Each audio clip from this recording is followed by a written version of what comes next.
तो आगे बढ़ते हैं हमारे पास। अब हमारे पास क्या होती है कि जो हमारे पास 7 फंडामेंटल यूनिट्स हैं उनकी 7 डायमेंशंस भी होती हैं।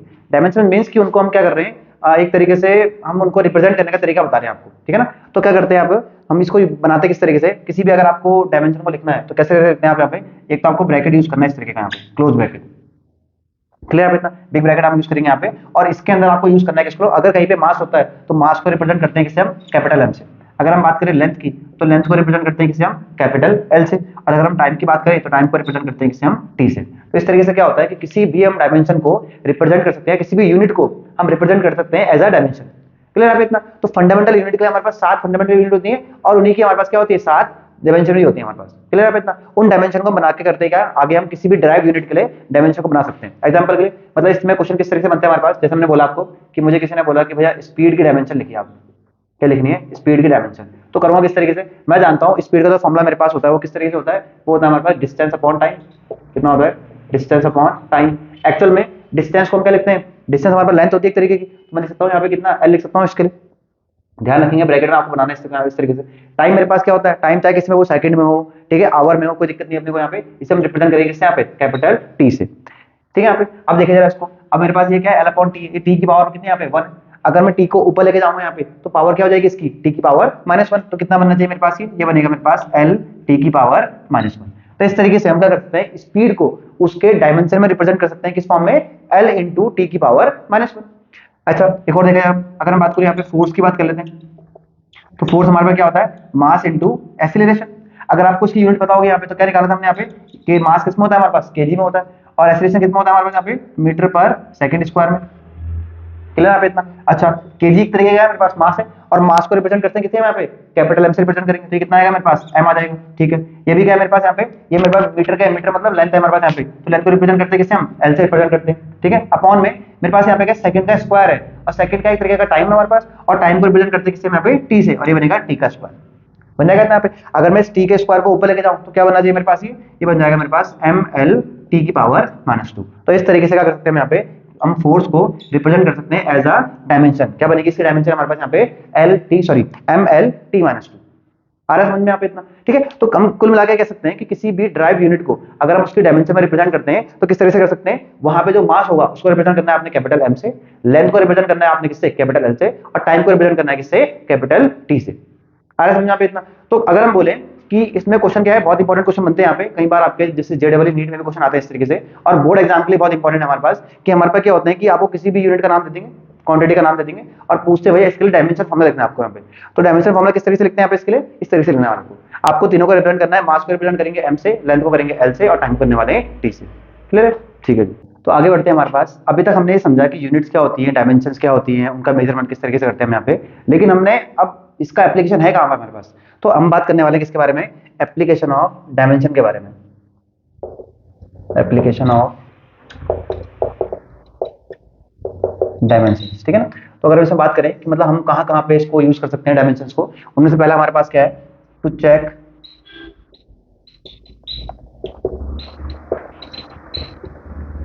the equations as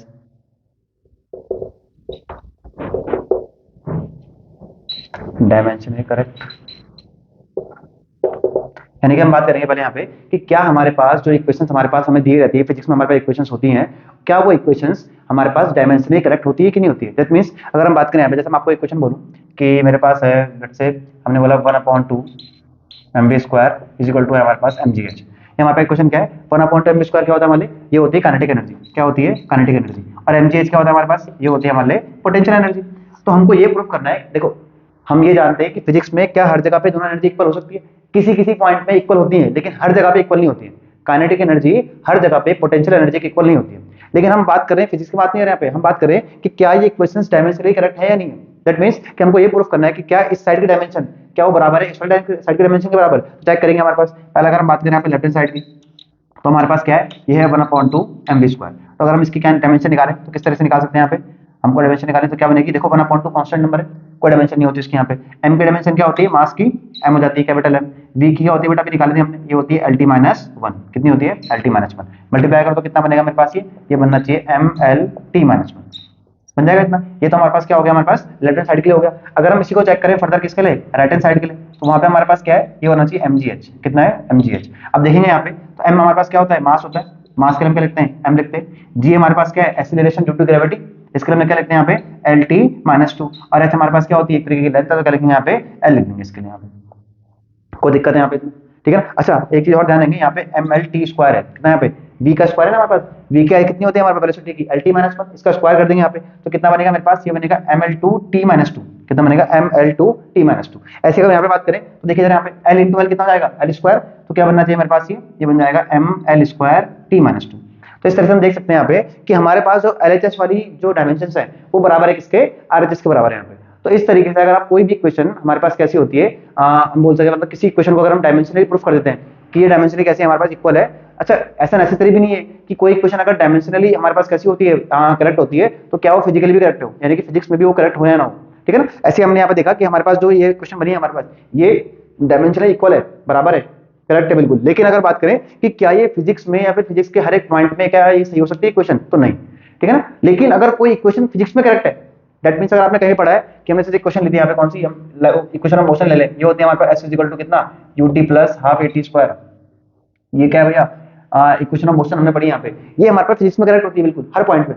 तो अगर कोई इक्वेशन फिजिक्स में करेक्ट है तो वो डायमेंशनल भी करेक्ट होती है हमेशा।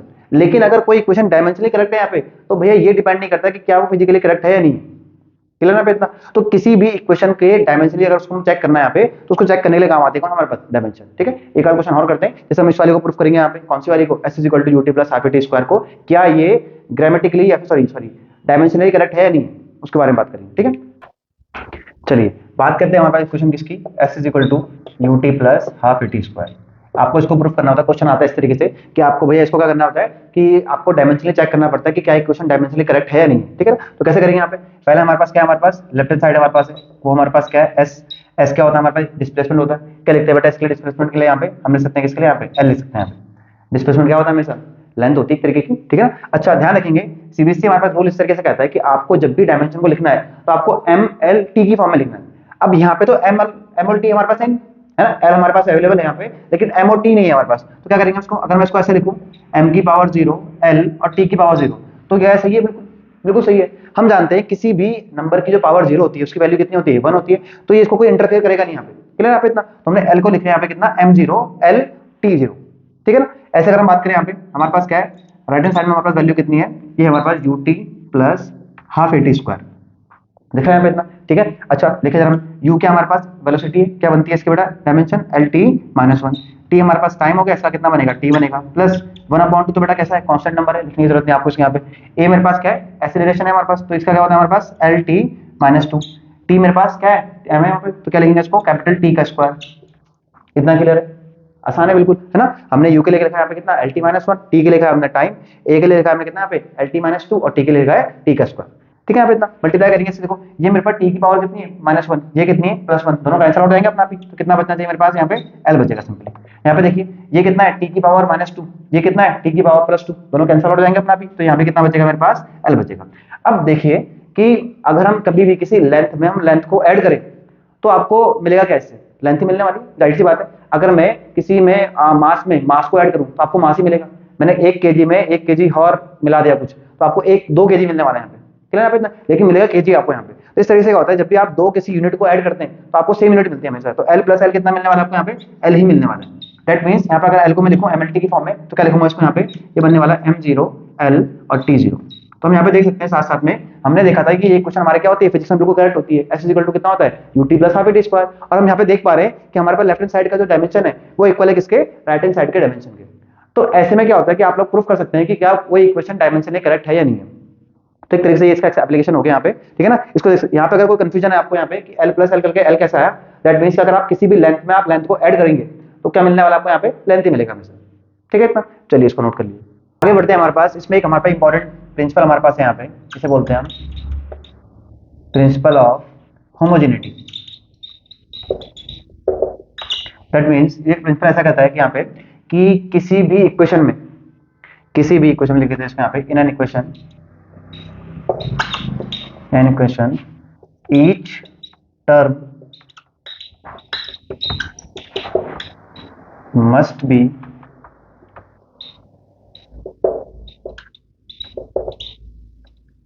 Dimensionally equal.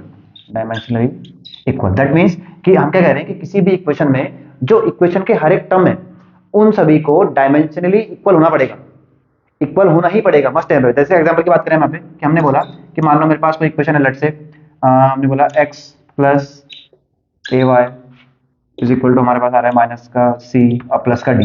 लेट से हमारे पास कोई इक्वेशन है यहाँ पे, तो पहले तो आपको ये बताना चाहिए टर्म्स क्या होते हैं हमारे पास किसी भी इक्वेशन में, जहाँ पे देखो प्लस और माइनस बीच में लगा होता है ना, वो जो टर्म्स अलग अलग करते हैं इसको यहाँ पे, इसे बोलते हैं टर्म्स। जैसे यहाँ पे क्या हो गया, x हमारे पास एक टर्म है, ए वाई हमारे पास क्या एक टर्म है, माइनस का सी क्या हमारे पास एक टर्म है, और डी क्या हमारे पास एक टर्म है। तो जहां पे भी क्वेश्चन में आपने पढ़ा है पहले भी यहाँ पे क्लास 7th 8th में यहाँ पे कि टर्म्स क्या होते हैं, तो ये कहता है इक्वेशन ऐसे कहती है कि अगर आपके पास कोई इक्वेशन है और उस इक्वेशन में टर्म्स जो हमारे पास हैं उनकी जो डायमेंशन होनी चाहिए वो कैसी होनी चाहिए, आपस में बराबर होनी चाहिए। दैट से कि हमारे पास x की डायमेंशन को लिखा हमने कितना, bracket of x is equal to क्या होना चाहिए आपका यहाँ पे, dimension of A Y is equal to क्या होना चाहिए, dimension of C is equal to क्या होना चाहिए, dimension of D. That means कि हर एक टर्म को डायमेंशनली इक्वल होना पड़ेगा इसमें किसी भी इक्वेशन में, ठीक है ना। एग्जांपल की बात करें, जैसे क्वेश्चन हमारे पास कोई आता है इस तरीके से, find the value of x and y, find the dimensions of x and y, dimensions of x and y। जहां पे आपको क्वेश्चन दे रखी है यहाँ पे, लेट्स से आपको बोला यहाँ पे कितना फोर्स इनटू x और प्लस में आपको बोल रहे हैं यहाँ पे कितना यहाँ पे आपको दे रखा है एक्सेलरेशन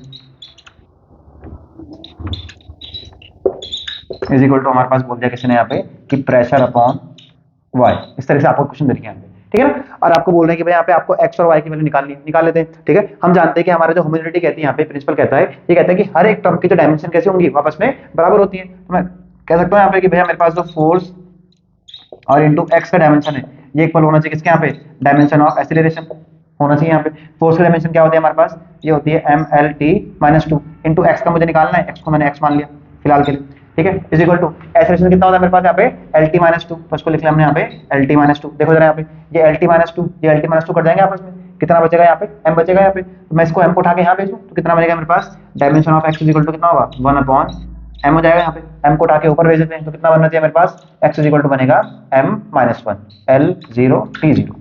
इस तरीके से तो हम यहाँ पे क्या कर सकते हैं, हम x की वैल्यू को निकाल सकते हैं इस तरीके से। सिमिलरली आप y को भी निकाल सकते हैं। आप अगर प्रेशर अपॉन y को इक्वेट करेंगे किससे, यहाँ पे एक्सेलरेशन को, तो आप वहां से y को निकाल लेंगे। क्लियर यहाँ पे इतना। तो हमारे पास जो यहाँ पे प्रिंसिपल ऑफ होमोजेनिटी है ये कहता है इस तरीके से कि किसी भी इक्वेशन में जो टर्म्स होती हैं आपस में वो टर्म्स कैसी होती हैं, डायमेंशनली इक्वल होती हैं। अगर ये डायमेंशनली इक्वल ना हो तो बेटा क्या होगा यहाँ पे कि आपके जो इक्वेशन है आपस में ऐड कर ही नहीं पाएंगे, पॉसिबल ही नहीं इतना। करने वाले अपने किसके एप्लीकेशन ऑफ डायमेंशन के सेकंड पार्ट के लिए, जिसमें क्या आता है हमारे पास यहाँ पे टू कन्वर्ट यूनिट सिस्टम, यानी कि आपको अपनी भैया यूनिट को चेंज कर देना है। अच्छा पहले तो हमें ये बताना चाहिए भैया यूनिट सिस्टम होता क्या है हमारे पास। देखिए हमारे पास बेसिकली क्या होते हैं कि 3 तरीके के यूनिट सिस्टम हमारे पास होते हैं। पहला हमारे पास क्या होता है यहाँ पे एफपीएस यूनिट सिस्टम, फिर आता है हमारे पास सीजीएस यूनिट सिस्टम, फिर आता है हमारे पास एमकेएस यूनिट सिस्टम। इसमें होता क्या, इसमें ना बस हम क्या करते हैं कि जैसे मास हो गया हमारे पास, लेंथ हो गया हमारे पास, और हमारे पास क्या हो गया टाइम हो गया, इनको हम बस अपने अपने किसी किसी यूनिट में लिखते हैं। जैसे एफपीएस की बात करें तो एफपीएस में हम लेंथ को नापते हैं किसमें, फीट में या फुट में, ठीक है एक ही बात है। बात करें मास को नापते हैं किसमें, हम यहाँ पे पाउंड में नापते हैं, और टाइम को नापते हैं किसमें, यहाँ पे सेकंड में। ऐसे अगर हम बात करें जो हमारा सीजीएस सिस्टम होता है इसमें क्या करते हैं, यहाँ पे मास को नापते हैं हम लोग ग्राम में, लेंथ को नापते हैं हम लोग किसमें, सेंटीमीटर में, और बात करें टाइम की, टाइम को नापते हैं इसमें सेकंड में। लास्ट हमारे पास क्या है एमकेएस सिस्टम। एमकेएस में क्या होता है हमारे पास, मास को नापते हैं हम लोग किसमें, किलोग्राम में, किसमें नापेंगे, किलोग्राम में, लेंथ को नापते हैं किसमें यहाँ पे मीटर में, और टाइम को नापते हैं किसमें, यहाँ पे सेकंड में। तो इस तरीके से हमारे पास 3 सिस्टम है हमारे पास। देखिए जो हमारे पास एफपीएस सिस्टम है मोस्टली यहाँ पे हम अगर हम बात करें तो यूरोपियन जो कंट्री है जैसे ब्रिटेन हो गया हमारे पास, फ्रांस हो गया, इन पे यूज करते हैं इसको यहाँ पे एफपीएस सिस्टम। मोस्टली कई जगह तो अमेरिकन में भी हम यही लोग यूज करते हैं, लेकिन अगर बात करें जो हमारे यहाँ पे यूज होता है उसको बोलते हैं कौन सा, यहाँ पे एमके सिस्टम।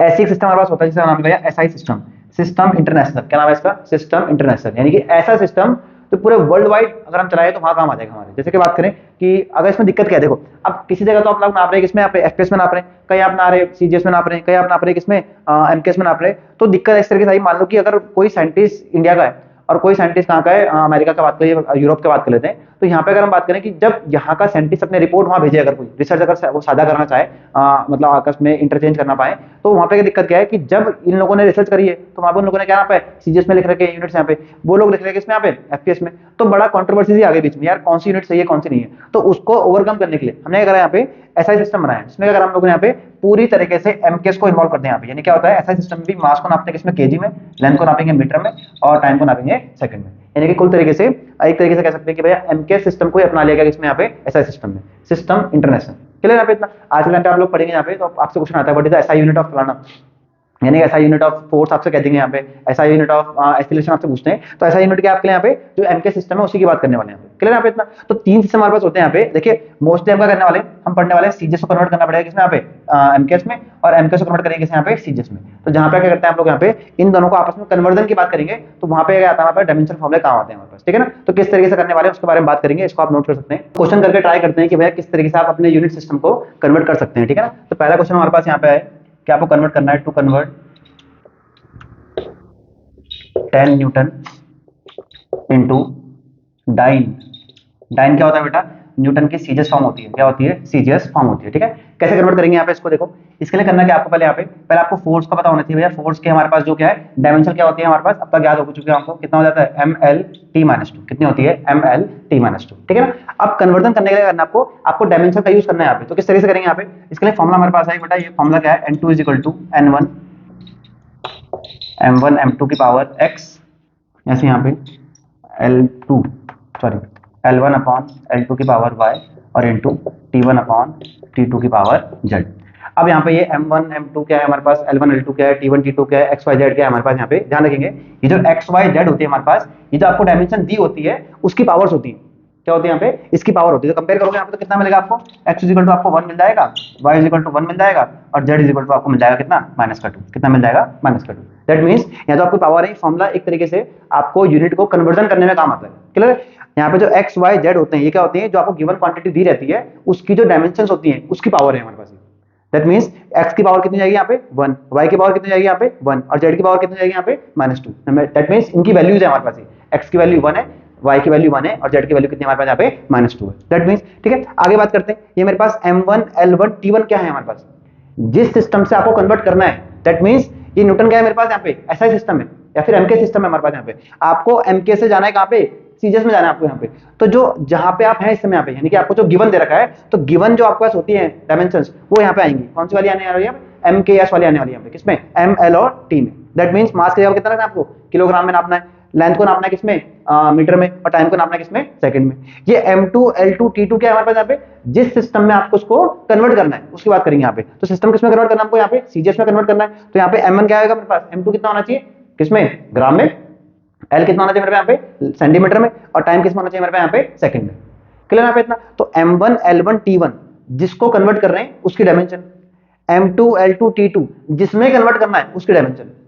क्लियर यहाँ पे इतना। ऐसे हमारे पास यहाँ पे क्या है, एक आपको लिखा है यहाँ पे n1 n2, n2 वो है जिसको जितना आप कन्वर्ट करके लेके आएंगे इसका आंसर, और n1 का है कि कितना कन्वर्ट करना है आपको। यहाँ पे कितना कन्वर्ट करना है आपको, यहाँ पे 10 को कन्वर्ट करना है। यहाँ पे 10 की वैल्यू कितनी होगी आपके, यहाँ पे 10 होगी यहाँ पे। ठीक है, पुट करेंगे इसको, देखेंगे एक बार जरा कितना बनेगा मेरे पास। ये बनना चाहिए n2 = n1 की वैल्यू कितनी है मेरे पास, t है। ठीक है, m1 को देखो यहाँ पे, m के सिस्टम में m कितना होता है मेरे पास, किलोग्राम में। ठीक है, तो किलोग्राम। सीरीज में कितना होता है मेरे पास, ग्राम में, तो ग्राम लिख दिया।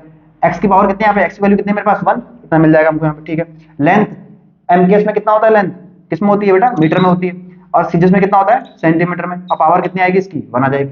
ऐसी बात करें, टाइम m केस में कितना होता है, सेकंड में, और सीजीएस में भी कितना होता है, सेकंड में, पावर कितनी है इसकी यहाँ पे, -2। सेकंड से कन्वर्ट कर सकता हूँ सेकंड को यहाँ पे। ठीक है, अच्छा अगर मैं यहाँ पे क्या करूँ, कन्वर्ट करता हूँ किलोग्राम को ग्राम में, तो मैं जानता हूँ 1 kg कितना होता है, 1000 ग्राम, और अपॉन में ग्राम।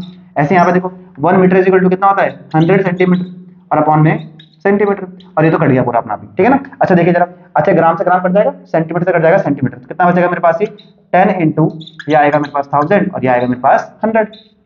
तो कितना बनना चाहिए मेरे पास, ये बनेगा 10 इंटू 10 की पावर 5 डाइन। क्या बनेगा, 10 की पावर 5 डाइन। इसे बोलते हैं सीरीज सिस्टम में कन्वर्जन इसका।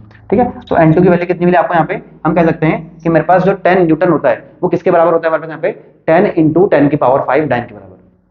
आ रहा है समझ में यहाँ पे इतना। डाइन क्या हमारे पास यहाँ पे, न्यूटन की, सॉरी फोर्स की एक तरीके से सीजीएस सिस्टम में यूनिट है इसकी यहाँ पे। जिस तरीके से एसआई सिस्टम में कितने होता है इसका न्यूटन होता है हमारे पास, इस तरीके से क्या होता है सीजीएस सिस्टम में, क्या बोलते हैं इसको हम यहाँ पे डाइन कहते हैं यहाँ पे। आ रहा है समझ में यहाँ पे इतना। ठीक है ना। तो हमारे पास बेसिकली क्या है, ये हम डायमेंशनल फॉर्मूला का यूज करते हुए हम क्या कर सकते हैं, किसी भी एक सिस्टम को, यूनिट के सिस्टम को कन्वर्ट कर सकते हैं दूसरे में। ठीक है, एक और क्वेश्चन करके देखते हैं, ट्राई करेंगे। ठीक है, एक और बात करते हैं हमारे पास, जैसे हमने एग्जांपल लिया इस बार हमारे पास, किसी ने बोला हमको भैया कन्वर्ट कीजिए किसको, इस बार हमने लिया कितना 15 जूल को कन्वर्ट करना है इनटू किसमें सीजे सिस्टम में, ठीक है। सीजे सिस्टम में इसकी यूनिट क्या होती है हमारे पास, इसे बोलते हैं अर्ज, क्या बोलते हैं इसको हमें, अर्ज। जूल का सीजस में हमारे पास जो यूनिट होती है कितनी होती है, अर्ज होती है हमारे पास, ठीक है ना। चलिए बात करते हैं, अच्छा जूल हमारे पास क्या होता है बेटा, वर्क डन की बात कर रहे हैं, वर्क को हम क्या करते हैं, वो डिनोट करते हैं किससे, जूल से यहाँ पे। अब वर्क डन की हमारे पास यूनिट क्या होती है, हमारे पास ये होती है ml2t-2, सभी जानते हैं इसको यहाँ पे, ठीक है ना। यहाँ पे तो अगर हमारे पास फॉर्मूला जो हमारे पास लिखा था हमने, ये क्या होता है हमारे पास, m2 is equal to n1 m1 upon m2 की पावर x, ऐसे यहाँ पे l1 अपॉन l2 की पावर y, और ऐसे यहाँ पे t1 अपॉन t2 की पावर z। अगर आप यहाँ पे देखें x की वैल्यू कितनी जाएगी मेरे पास, यहाँ पे 1 हो जाएगी, y की वैल्यू 2 हो जाएगी, z की वैल्यू -2 हो जाएगी, ठीक है। कन्वर्ट करेंगे इसको, यहाँ पे n1 की वैल्यू कितनी है मेरे पास, यहाँ पे 15, तो 15 लिखा हमने यहाँ पे। m1 देखिए, अब ये जो हमारे पास जूल है ये किसमें हमारे पास यहाँ पे एम के सिस्टम में होता है, और ये क्या कन्वर्ट करना है किसमें, हमें सीधे सिस्टम में कन्वर्ट करना है। तो मास किसमें होता है बेटा हमारे पास केजी में, और ये किसमें होता है M2 में, यहाँ पे ग्राम में। पावर कितनी जाएगी इसकी 1, ठीक है। लेंथ किसमें होती है हमारे पास यहाँ पे मीटर में, ये किसमें होता है हमारे पास सेंटीमीटर में। पावर कितनी जाएगी इसकी 2, ऐसे यहाँ पे देखें। टाइम किसमें होता है हमारे पास सेकंड में, दोनों में सेकंड में होता है, और पावर कितनी है इसकी यहाँ पे -2, सेकंड से कट जाएगा सेकंड, सिंपली कन्वर्ट करेंगे इसमें। यहाँ पे ये बनेगा 15 इंटू, ये बनेगा मेरे पास कितना 1000 ग्राम अपॉन ग्राम, और पावर कितनी है इसकी 1। ऐसे यहाँ पे 100 metre upon 100 centimetre upon centimetre, और पावर कितनी है इसकी यहाँ पे 2। ग्राम से कट जाएगा ग्राम, सेंटीमीटर से कटेगा सेंटीमीटर, तो क्या बचेगा आपके पास यहाँ पे, ये बचने वाला 15 इंटू 1000 और इंटू 100 का स्क्वायर कितना होता है 10,000, तो कितना बनेगा मेरे पास ये 10,000। तो मल्टीप्लाई का कितना बचेगा मेरे पास 15 इंटू 10 की पावर 1 2 3 और 4 7, तो 10 की पावर 7 क्या बोलेंगे इसको यहाँ पे अर्जेस बोलेंगे, यहाँ पे 10 की पावर 7 अर्ज। तो हम ये कह सकते हैं कि हमारे पास जो 15 जूल है, अगर हम इसे कन्वर्ट करते हैं किसमें, सीजे सिस्टम के अंदर, तो क्या मिलता है आपको यहाँ पे 15 into 10 to the power 7 ergs. Clear है यहाँ पे इतना। तो इस तरीके से कर सकते हैं आप लोग यहाँ पे कि किसी भी यूनिट का कन्वर्जन कर सकते हैं आप लोग यहाँ पे, किसी भी यूनिट सिस्टम में, सिस्टम को ही कन्वर्ट कर लेना आपने यहाँ पे इस तरीके से। क्लियर है यहाँ पे इतना। तो उम्मीद करता हूँ आपको समझ में आया होगा ये, ठीक है। अगर पसंद आए तो वीडियो को लाइक करें, शेयर करें, सब्सक्राइब करें, और इसी तरह के वीडियो को पाने के लिए आप लोग क्या कर सकते हैं, अल्फा क्लास ऑफिशियल के चैनल को सब्सक्राइब कर सकते हैं, ठीक है। मिलते हैं आपको, थैंक यू सो मच।